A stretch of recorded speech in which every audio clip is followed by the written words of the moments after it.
Bhole Baba Ki Jai. We're back here with Martin Baba in Rieferath, Germany, the Bhole Baba Ashram.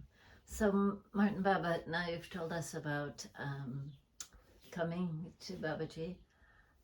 I'm interested in what gave you the inspiration to learn all these mantras, and you know so much about the whole Indian culture and Sanskrit and everything. What gave you that inspiration? Did Babaji tell you to do this? Well, he put me in the Dooney, that's what he did. Okay. So I went into the Dooney, I learned to take care of the Dooney. Just the Dooney seva, washing the Dooney and this. I felt good about it naturally. Actually, it was not a very big thing. It was feeling at home. I did my thing. I had really difficulties waking up, so I was quite triggered. Quite triggered. I was young and How early did you have to get up? I had to get up at 4, before 4, quarter to 4. And there were all these yogis there, some they sing, and they were all there in blankets, and I was always the last to wake up. But I love to take care, washing the chimtas, washing the dooney. It is actually a very natural thing. I felt just coming out of myself, there was nothing very special. And then, so I kept on doing this, and then I went to Zwijbenalp every other 6 months. 8 months when I was not there in Heracaan. And there, as soon as they put me in the temple, learned me how to do the temple. And then I start to get these strong connections with the gods you worship and the ritual to do. It's like you feel this energy flow, you feel the connection with them, the service and this, it comes all out of, you have done it many lives otherwise. And it comes, and then the mantras were there, and then I was inspired with the Havan. I went to Muniraj, and I also wanted to learn Havan, because that time there was no book, Havan book. There were no mantras given. The only ones who did Havan, that was Sundar and Hargovind Baba. And at that time, I think, or maybe Sister Nino or some. But there were no mantras. So, and then I said, Muniraj, I want to learn Havan, and he was silent. And he said, you can do only with Om Namah Shivaya. Only with Om Namah Shivaya. One mantra. Okay. So we went back to Zwijbenalp. I said, so yes, I can do the mantra. I can do the Havan. It was my best experience ever. This big Havan komt, and I did Om Namah Shivaya. Alles in Lingam, Om Namah Shivaya. Babaji Chandan, Om Namah Shivaya. Om Namah Shivaya, Om Shivaya. And I was just great. I was there. I was only the mantra. I felt this huge energy. I felt so cosmic. I mean, everything was there, and it was only Babaji. Very happy. And then, of course, then starts the whole process. Then, after Baba Samani, I was doing service to the Navaratri. I had to take care of the Havan. During Navaratris, Muniraj always said 1 month before I had to come. I painted the whole ashram. Then I did all the Havans preparations, and then 1 month after I stayed for cleaning up. And I did it for about 8-9 years, till I got married. And so there, Muniraj showed me what Igrinis have to use. And then there was Shastis and Muniraj put the mantras together, which we're using now. I was there in the room where they put it together. And then I learned. And then after the Navarati, Muniraj gave me a big bag of samghi left over. He said, you practice. And then I started to practice. And I was building doonies everywhere. Also in the roof of Tiriadola, in the garden I built it one. There was one day he came to me before Navrati. He says, the only thing you can make in doonies. The only thing you can make is doonies? Yeah, I said, the only thing you can make is doonies. And I was shocked when he said it in such a, straight way. And I was angry myself, what he's going to tell me. But then I realized, you're here to do karma yoga. You're here to do work, service, not building doonies and all this thing. And then, and I got this feeling, this inside feeling, you're there to worship, to do service, to work for whatever work is there. And it came really not as a mental thing, but as in a body thing. I was like, And I came to him and he smiled. He teach me, this is thing, you have to do karma yoga. So, but then slowly I started to, then I went to puja service in Zwijbenalp, I went to Bakka, and then the Holland Ashram came, I did the puja, but I all learned myself. I had to do it myself, I learned it. And then suddenly I started to do puja for other people also, to go to the houses and to also puja for the dead people. I do a lot, Shraddha pujas. And it all came by itself. I had to go, I studied it, I took information, I did it myself, and I struggled to learn all this. I struggled a lot because now I'm quite comfortable, but at that time, but I knew every time I took a little bit, it came by itself, I added it. And I took a little bit from there and a little bit from there, and it comes so till it became complete. It took about 7 years. I visited some pandas, but they only give me a little bit. So I had to figure out all myself. And all came just like in the air. You pick it up from the air. But a little bit, and I added it, and added it. And I'm still adding. Now I'm doing pujas for inaugurating houses, inaugurating a car. I go for a pool. I go puja for samskar puja for children, for the first food to be given. And their first letter. Huh? And also when they make their first letter. Yeah, also other things, yeah. So, and of course I gathered some books and then, but you know, books is not enough. It has to come from inside. It has to be carried by the divine. So you have to go inside, and then suddenly you feel things start to go out. Sometimes in the beginning it doesn't flow, and then it's a struggle, terrible. Oh, it's nothing bad when you know something and it's not happening, it's not flowing. This is a struggle. But now I don't have that so much anymore. Of course, there's some impurity in the body, and then the mantras don't come out so good. But still, it's, you know, and the result afterwards, they are just incredible. Mostly afterwards.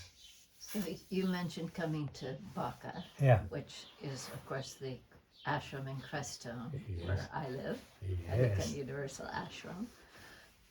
What year was that? Can you tell me just your experience with the Divine Mother? Yeah. Or just the whole surrounding place? Yeah. Just what you loved about it. Well, the first thing was my experience. If you go to Baka, you have to start all over again. Crestone. And I had this experience when I was on my mountain bike from the village to the temple. I bought my mountain bike because I had to go up and down all the time. So you brought a mountain bike to Colorado. Yeah. Okay. And then I just got to be, your mind has to be completely refreshed if you go there. You have to all start over again. I just really like a vision of this. Because all start over again. It's like renewable. You reset yourself completely. So I was there in Baka, and of course, to do the mother service was beautiful. Very beautiful. I loved it. She's life-size, and she's the goddess of the universe. Vishveshwari is the name that Muni Raj gave to our mother, yes. And she is life-size. Yeah, life-size, yes. And you said you even dressed her. Yeah, I dressed her. I dressed her. I was pujari, and I stayed there all alone because there were no facilities for sleeping. And then one time, the Chankacharya came from Dwarka, and I was in the temple. And then this is Chankacharya is like a pope. And he came into France. Mohammed Mandalish? No, another one. Oh, the Shankacharya from Dwarpa, not Mohammed. Okay. And he came in San Francisco, and there he said, give me a list of ashrams, and he pointed out this one I want to go. And so when he went to Baka, Radhesham was there, and he took him, and I was in the temple. And then he came straight to the temple. He comes to the temple, he goes straight in the middle, in the sanctuary where you're not allowed to come. He come there, he take this green lingam, it was a green lingam, and he took it, and he looked at me, and he said, you can charge this one. he said he was funny. He was young, but he was a strong man. And then he did the padukas, and he brought the padukas of the Chankacharya with him.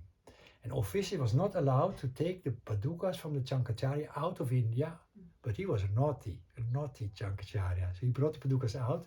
Then he did the padukas, the puja for the padukas of the Chankacharya. And then he came out of the room and he said, Babaji is the Adi Chankacharya, which is the original Shankacharya, which is incredible. I mean, I was puzzled. I was like this. And then we were doing Havan, and I was reading the mantras. And then in the middle of the Havan, he was doing the Kir. In the middle of the Havan, he turned his asang toward the mountain, Creston Mountain. And I said, Mama, this what is he doing? You know, I was reading his mantras. He stopped offering the key. He looked up the mountain, and he sit there and meditate. So we continued the Havan, and then after the Havan he said, there is Mahendra Maharaj living. Mahendra Maharaj is living in this mountain, and there are 2 saints more living there. One is living on water, and the other one, it was one saint was there. I think it was one. One saint, he's living on water, he's living there. But nobody was allowed to go there. Nobody's allowed to go there. And then, so everybody was puzzled, you know. and then he came to me and said, but you can go. He said, you can go. So, and then everybody was left. And then, but I didn't go. I didn't feel the urge to go. But I had contact with this saint there, and he was playing guitar. It was in my vision. He was playing, and Monisha called him in a dream. He called me a blues brother, and he was. But he was really saint. He was living there. But I never went. And there was 2 other devotees who they went. They brought longis and they went to see Maharaj and so, but they didn't find him. So Mahendra Maharaj is He's living there. Up on Crestone Peak or he's something. living there in the peak, yeah. But I had a lot of contact with this saint. We teleported thoughts. I could really talk with him. And I was very blessed. I said, you sit there, I'm sitting here. I was so spaced. The dog was there, Janaki. He was sleeping on the snow. It's incredible. It's so beautiful. Anyway, so I was in Bakar and I stayed 3 months. Later I got a little tent, sit down, sleep outside. And a little dooni I built, could fire ceremony. And Karko came, and so it was nice. I really enjoyed it very much. It's still my memory. So who knows, I will come back. Then I'll maybe walk off the mountain. You'll come back, oh good. Maybe I'll walk up the mountain to see Mahendra Maharaj. That would be lovely, and we do need our doonies rebuilt, so maybe you'll come and build our doonies for us. Yeah, I can inaugurate the dooni. Well, you can also build them. Build Karma yoga. and inaugurate, both. Exactly. Yeah. Yes. Yeah. You want to make like a Mahashakti dooni, something like this. Yeah? No, we want to just rebuild the Havenkund. Oh, you want to rebuild the Havenkund? Big one and small, they both need to be rebuilt. Oh. Because they've been going for 30 years and they. Oh, that's what it is. So Okay. we want to rebuild them, so they're very nice. So Yeah. you can do that. You still have some left of the percent? Yes. Do you have another story? One more story? One more story. Well. Does Baba come to you these days? Yes. Well, yes, he comes to me when it's necessary. When there's some event in my life, which is a change, some psychological change, spiritual change, he always comes there to say the change is there. And he guides me and he gives some, not in words, sometimes in words, sometimes in his mimic, he's showing. And then when I feel there's a change in me, he comes and shows me. Do you ask him? Do you pray to him and say, Baba, come, please help me right now? I'm in a confused place or... Yes, sometimes, yes. And then he always answers me. And he always mostly says me to be patient. He says to be patient? Yeah. Patience is just one of the greatest gifts you can ever have, because if you're patient, you have faith. You have faith, God will heal it. So, exactly what it says in this book I'm reading about by DJ Gupta. Baba said to all the people who are so worried around this verdict about him in 1971, he said, keep faith. It'll be okay. And then people said, well, when time will tell. Have patience. So it's a beautiful lesson, very beautiful lesson, yes. So. Yeah, so good. And then also Muniraji, because I was close to Muniraji, because Babaji I was a little afraid of Babaji, because he was so big and I was such a tiny boy, and I had this father father-boy relationship, which just cut off my natural way of relating with him. And then, so I had this feeling, because my father was quite tough on me, so Bausch had projected from Bausch is tough on me. Then once we were in this, Bausch in this physical form was there, they were walking from the Gufa side to the main ashram. And then there was, Bausch was there, and there was this long row, because it's a small pass. I was maybe number 20 or so. We were walking there, and then I looked at his back. I saw him far away, Bausch, and said, Bausch, you're my best friend. Then he turned the whole row. He turned around to me, and from far away started to nod. This was because Bausch triggers the things which are important to you. If something important to you is there, either now in a dream or then physically, he always will react. The things who are your innermost problems, the things which are really there's a name for it, but then, so and also with Moederhuis, he made me talk. Sitting in his room, I'm Martin Baba, Ashram, please talk. And then I had to talk. What I'm going to talk? What did you talk about? About anything. I had to talk about potatoes, whatever it was. It was talk. He made me talk. So I started to learn to overcome my shyness and my fear. And he loved me doing the pujas. Every time I come there, he said, "Hey Martin Ma, how is your puja going? Your Sraad pujas, what are you doing?" And the first time he called me Euro-Asia Pujari, and after that he called me Euro-Asia Pandit. Wait, what did he call you, and what does it mean? Euro-Asia means Europe and Russia. This whole continent, Euro-Asia. Pujari, okay. Yeah, Euro-Asia Pujari, and then I started to do pujas for other people, which is Pandit work, and he called me Euro-Asia Pandit. And then before he died, he said he took me, he put me on.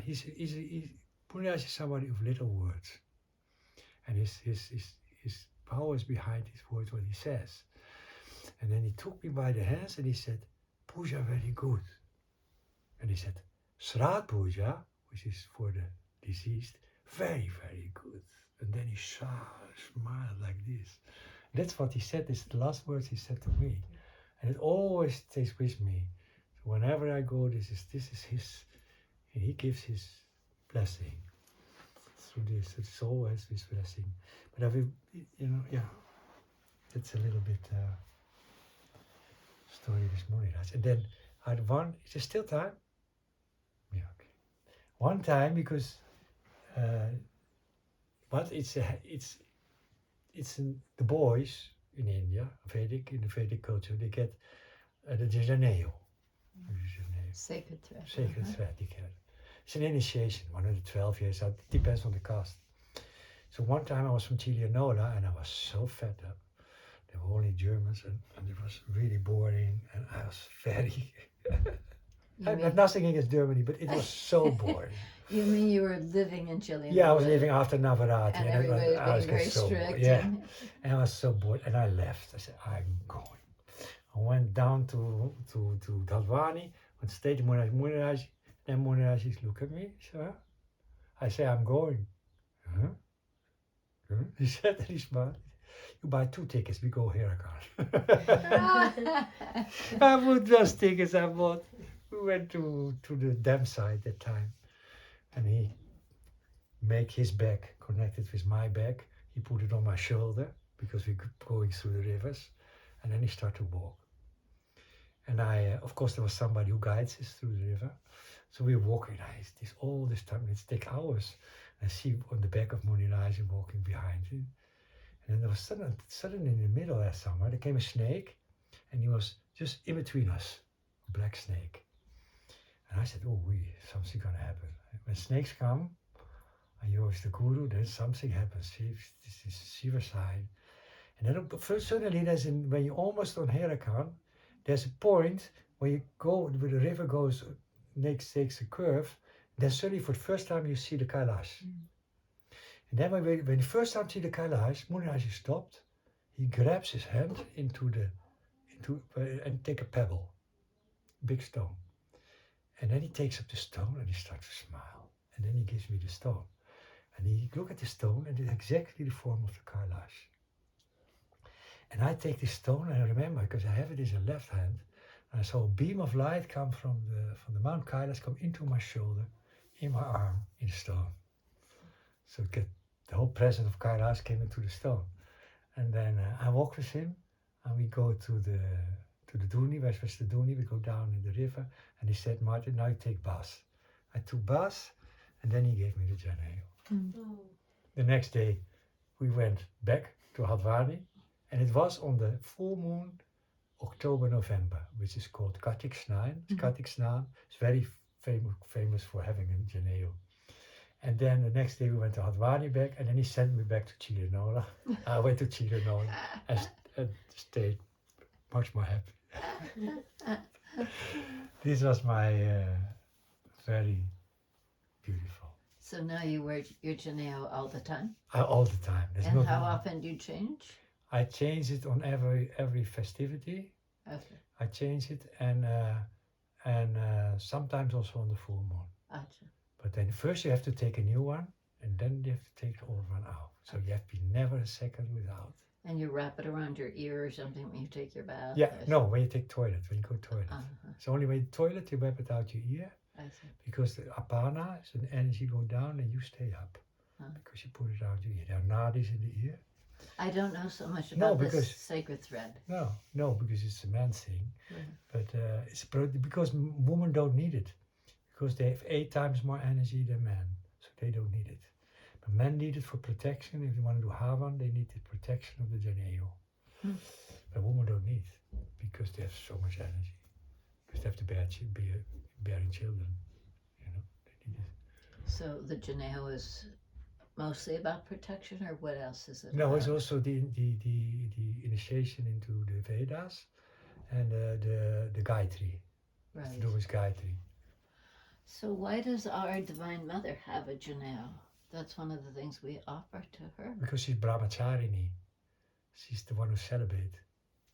And the Janeo is a sign of celibacy. I see. And she celebrates.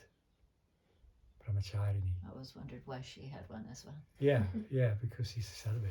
So can we close by just a few more words about Mother? About the Divine Mother in Crestone at the ashram there? That you love so much? Yes. I'm speechless. She's beautiful. She's all forms. Like we sing in the Arati, she's all forms. All forms are hers. She's the Maya as well, and as well, she's beyond.